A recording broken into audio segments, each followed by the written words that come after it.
Around the year 33 AD, Jesus Christ was crucified after declaring himself the Son of God.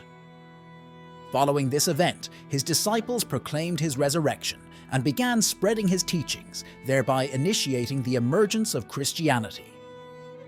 This evangelism also exposed them to the same kind of persecution Jesus endured, leading some to face martyrdom. Central to the early Christian church were Jesus' apostles, commonly referred to as the 12. These individuals were pivotal in expanding the church's reach across the ancient world, and many faced death due to their evangelical endeavors, often at the hands of those they sought to convert. In scriptural accounts, 14 individuals are identified as apostles, the original 12, with the addition of Mathias, who replaced Judas Iscariot, and Paul, known for his mission to the Gentiles. These apostles were historical figures from the 1st century AD.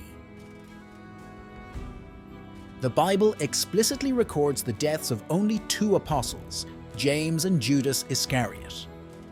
Information regarding the deaths of the others primarily comes from early Christian writings and ecclesiastical traditions, which often present varying narratives of their deaths.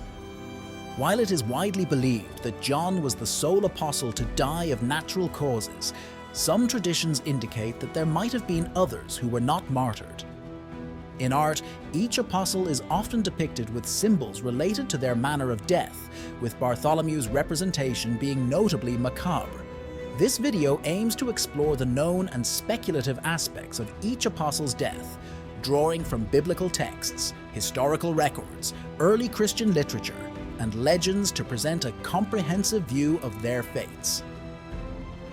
The exact dates of most apostles' deaths remain uncertain or are merely approximations, though some are more clearly documented. Tracing these narratives to their origins can be challenging, but this article endeavors to provide as much clarity as possible on the subject. Peter. Simon Peter, a key disciple of Jesus Christ and a pivotal figure in the early Christian church, widely recognized in Catholic tradition as the first pope, met an end that paralleled Jesus in some ways. Traditionally, it is believed that Peter was crucified, but with a significant deviation. His execution was carried out with the cross inverted, aka upside down. This unique aspect of his crucifixion is said to stem from Peter's own request, as he reportedly did not feel worthy to die in the same manner as Jesus. The circumstances of Peter's death are linked to the reign of Emperor Nero around 64 AD, following the Great Fire of Rome. Nero infamously accused Christians of igniting the blaze, leading to heightened persecution. The earliest account of Peter's inverted crucifixion comes from the 2nd century apocryphal text, Acts of Peter.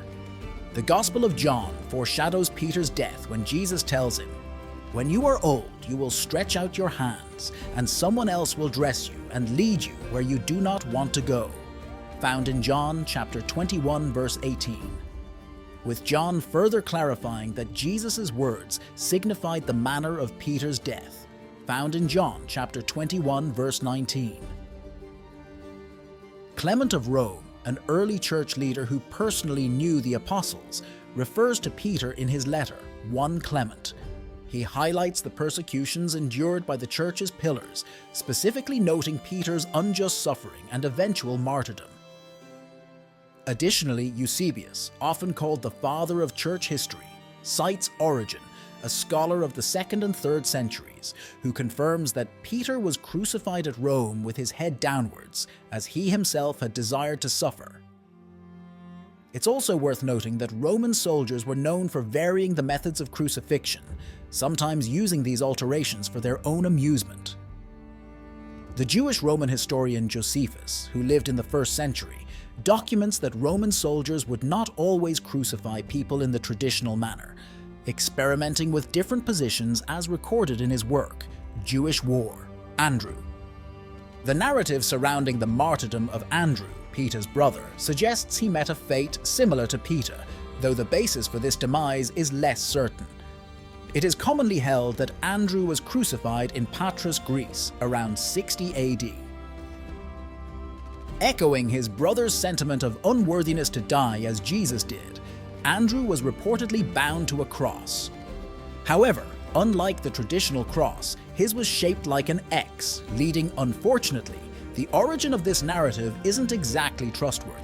It comes from an apocryphal book called Acts of Andrew, which also includes numerous supernatural accounts of Andrew's miracles, including a claim that he preached for 3 days straight as he hung on the cross, and it didn't emerge until decades, maybe even centuries after his death. According to Acts of Andrew, part of Andrew's 3-day sermon, which he gave while he was dying, involved praising the cross as a symbol of Christ's beautiful redemption. The early church was rightfully suspicious of Acts of Andrew, but it seems that church tradition supported a similar account of his death. James. James holds the distinction of being by the first apostle to be martyred for his faith in Jesus Christ, and his death is one of only 2 apostolic deaths detailed in the Bible, the other being Judas Iscariot. James met his end by execution through the sword, as narrated in Acts chapter 12, verse 1-2, which reads, "During this period, King Herod began persecuting members of the church. He proceeded to execute James, the brother of John, using the sword."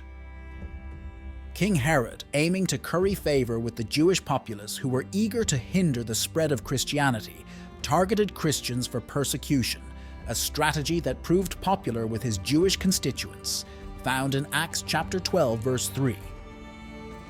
It is widely accepted among scholars that James's execution occurred in Jerusalem in the year 44 AD. The church historian Eusebius of Caesarea in the 4th century recounts an account from Clement of Alexandria about the circumstances of James's death.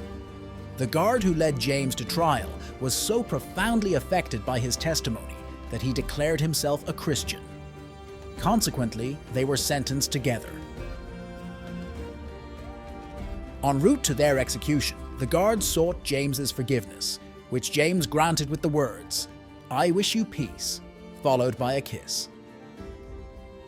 They were then executed simultaneously, as accounted by Eusebius of Caesarea church history.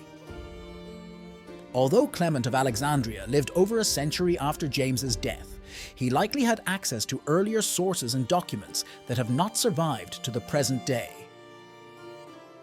While many legends exist about early Christian figures, this story of James seems plausible within its historical context. The timing of James's martyrdom is interesting, as he was the first apostle to drink the cup Jesus drank, found in Mark chapter 10, verse 39. John is traditionally believed to have been the only one to have died a natural death from old age. While there are suggestions that a few other apostles might also have died of natural causes, the narrative regarding John is the most widely acknowledged. Before his crucifixion, Jesus entrusted the care of his mother Mary to the disciple he loved, found in John chapter 19, verse 26-27, who is generally identified as John. Following Mary's death, it is believed that John moved to Ephesus, where he authored his 3 epistles. His evangelism led to his exile on the island of Patmos, where he received a divine revelation and composed the Book of Revelation. After his exile, John is said to have returned to Ephesus, where he eventually passed away of natural causes, likely sometime after 98 AD.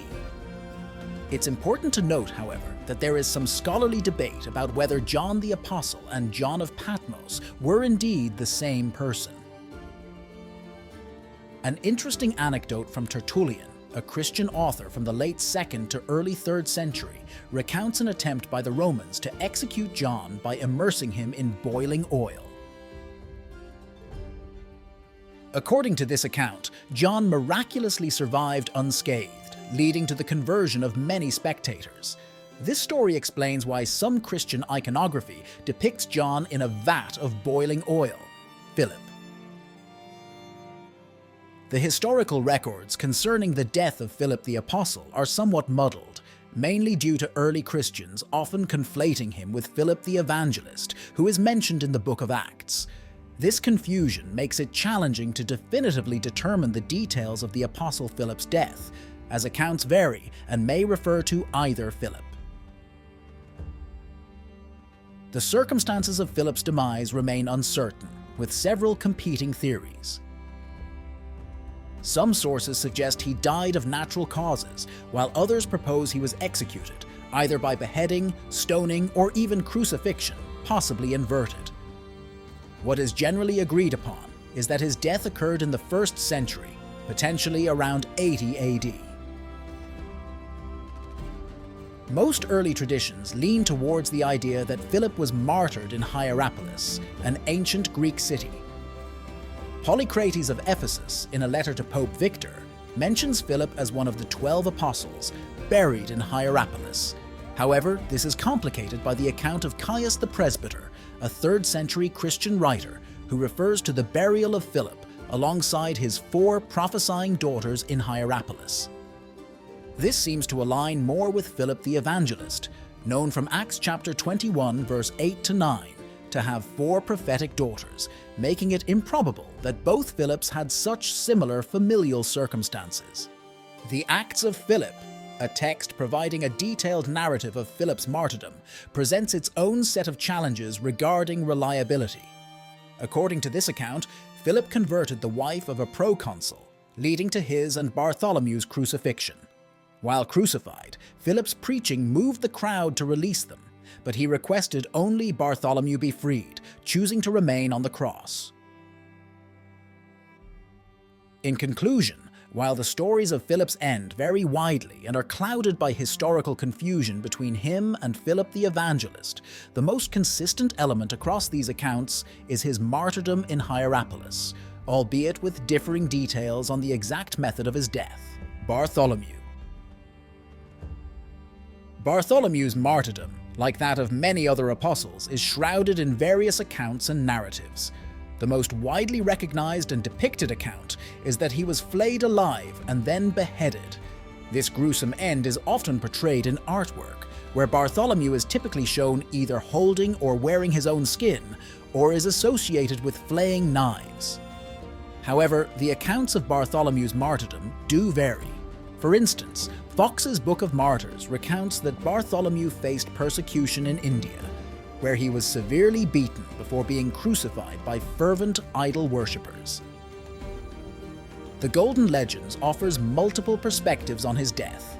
According to this compilation, one belief, as narrated by the Blessed Dorotheus, is that Bartholomew was crucified, having preached in India and translated the Gospel of Matthew into the local language. Another belief in this book is that he met his end in Alban, a city in Great Armenia, where he was crucified with his head downward. Saint Theodorus, however, mentions that he was flayed. Yet another account in various books suggests that Bartholomew was only beheaded. These conflicting reports can potentially be reconciled by proposing that he may have initially been crucified, taken down before death, then flayed, and finally beheaded for a prolonged suffering.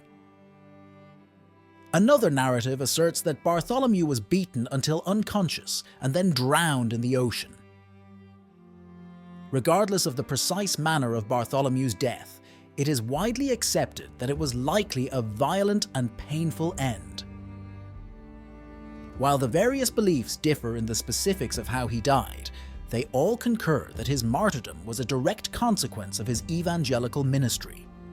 The only aspect left uncertain among these accounts is the exact location of his martyrdom. Thomas. The Apostle Thomas, often remembered as Doubting Thomas, has a relatively consistent and direct narrative concerning his martyrdom. According to the Acts of Thomas, his death occurred in Mylapore, India, where it is said he met his end by being impaled with spears. This account is further supported by the Syrian Christian tradition, which specifically identifies the date of his martyrdom as July 3rd, 72 AD, and reaffirms the method of his death as being speared. An entry in an early church calendar succinctly encapsulates this account. The 3rd of July, St. Thomas, who was pierced with a lance in India. Unlike many other apostles whose deaths are shrouded in various conflicting stories, the narrative surrounding Thomas's martyrdom appears to be singular and unvarying, with no competing accounts of how he died. Matthew. The accounts of Matthew's death are varied and conflicting. Clement of Alexandria, citing Heraclian, one of the earliest New Testament commentators, suggests that Matthew died a natural death. In his work, Stramata, Clement quotes Heraclian. But neither will this utterance be found to be spoken universally, for all the saved have confessed with the confession made by the voice and departed, of whom are Matthew, Philip, Thomas, Levi, and many others. However, despite being an earlier record, Heraclian's account is not widely accepted by contemporary scholars. Other early records indicate that Matthew met a martyr's death, although there is no consensus on the manner or location of his martyrdom.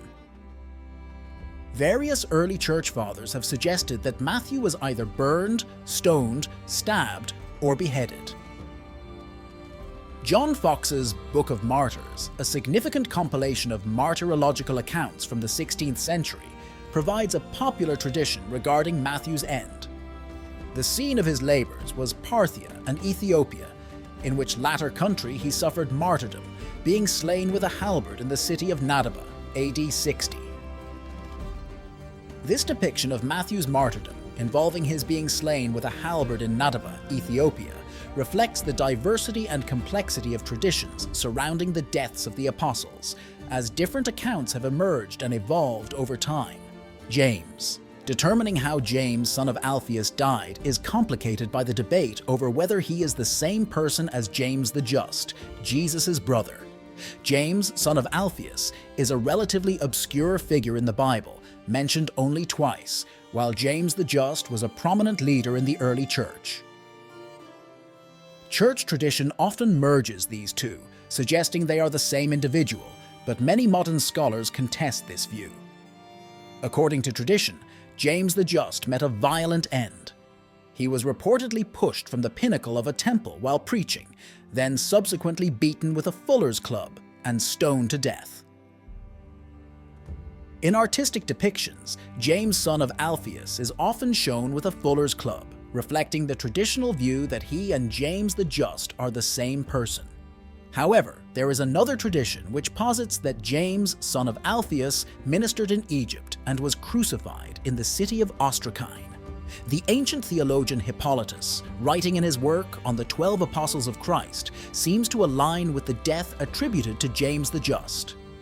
And James, the son of Alphaeus, when preaching in Jerusalem, was stoned to death by the Jews and was buried there beside the temple.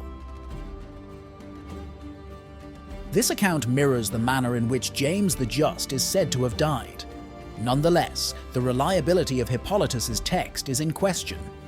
It was only discovered in the 19th century, and many scholars believe it to be pseudepigrapha, that is, a work falsely attributed to an authoritative figure. Given these doubts, the precise details of James, son of Alphaeus's death, remain uncertain and subject to differing interpretations and records. Jude. Jude, traditionally believed to have been martyred alongside Simon the Zealot in Syria during their missionary work, has a story that is somewhat enigmatic due to its primary source. This tradition is largely derived from the Acts of Simon and Jude, a text that is not widely regarded as reliable due to its inclusion of numerous legendary narratives. The Golden Legend, another source detailing their martyrdom, describes a dramatic account of Simon and Jude's final moments. In this narrative, the apostles are said to have exercised power over demons, compelling them to exit idols and destroy the images. This act of defiance ultimately led to their death at the hands of outraged religious leaders. And when the bishops saw this, they ran upon the apostles and hewed them to death anon. And that same hour, which was right fair weather, came so great thunder and lightning that the temple was smitten in three, and the two enchanters were turned into coals by the stroke of thunder. And the king bore the bodies of the apostles into his city, and did make a church of marvelous greatness in the honor of them. In artistic depictions, Jude is often shown holding an axe, a symbol reflecting this tradition of his martyrdom. However, Given the mystical and legendary elements present in the sources of this account, the historical accuracy of Jude's manner of death remains uncertain. Simon the Zealot. The historical records concerning the death of Simon the Zealot are varied and emerged significantly after his lifetime. This makes it challenging to ascertain the accuracy of any specific tradition regarding his demise. Moses of Chorene, a 5th century historian, recorded that Simon the Zealot met his end through martyrdom in the kingdom of Iberia. According to the Golden Legend, a compilation of hagiographies, Simon was martyred in Persia in 65 AD. Ethiopian Christian tradition holds that Simon was crucified in Samaria. There is also a narrative suggesting Simon was crucified in Britain in the year 61 AD. In the 16th century, the scholar Justus Lipsius proposed that Simon was sawed in half. Meanwhile, an Eastern tradition posits that Simon died a natural death in Edessa. Given these diverse and conflicting accounts, it is difficult to definitively state the manner of Simon the Zealot's death. While martyrdom seems probable given the number of traditions suggesting it, there is also a possibility that he died of natural causes. The historical ambiguity surrounding his end leaves room for various interpretations, each with its own historical and cultural context. Judas Iscariot. Judas Iscariot, distinct from the other apostles, is known in the Bible for his act of betrayal against Jesus Christ and his subsequent suicide. However, the Bible presents two differing accounts of his death, which are found in the Gospel of Matthew and the Book of Acts. In the Gospel of Matthew, Judas's death is described as a suicide by hanging. Overwhelmed with guilt after the chief priests reject his attempt to return the betrayal money, Judas hangs himself. So Judas threw the money into the temple and left. Then he went away and hanged himself, found in Matthew chapter 27 verse 5. Matthew links Judas's actions and the chief priest's decision to buy a burial field with the money to the fulfillment of prophecies from Zechariah and Jeremiah. The chief priests picked up the coins and said, "It is against the law to put this into the treasury, since it is blood money." So they decided to use the money to buy the potter's field as a burial place for foreigners. That is why it has been called the Field of Blood to this day. Then what was spoken by Jeremiah the prophet was fulfilled. They took the 30 pieces of silver, the price set on him by the people of Israel, and they used them to buy the potter's field, as the Lord commanded me, found in Matthew chapter 27 verse 6 to 10. The Book of Acts, traditionally attributed to St. Luke, offers a different version. It implies that Judas acquired the field himself and died there in a gruesome accident. With the payment he received for his wickedness, Judas bought a field. There he fell headlong, his body burst open, and all his intestines spilled out. Everyone in Jerusalem heard about this, so they called that field in their language Akeldama, that is, Field of Blood, found in Acts chapter 1, verse 18 to 19. Luke's narrative does not directly contradict Matthew's, but seems to describe a subsequent event to the hanging. However, this raises questions about who actually purchased the field and why it was named the Field of Blood. While Matthew's account emphasizes Judas's remorse leading to his suicide, Luke's portrayal suggests an inevitable doomed fate for Judas as a consequence of his betrayal. Despite these differing narratives, both accounts agree on the timing of Judas's death, occurring around the same period as Jesus' crucifixion. They collectively present a picture of a tragic end for Judas Iscariot, certainly not due to natural causes. Mathias.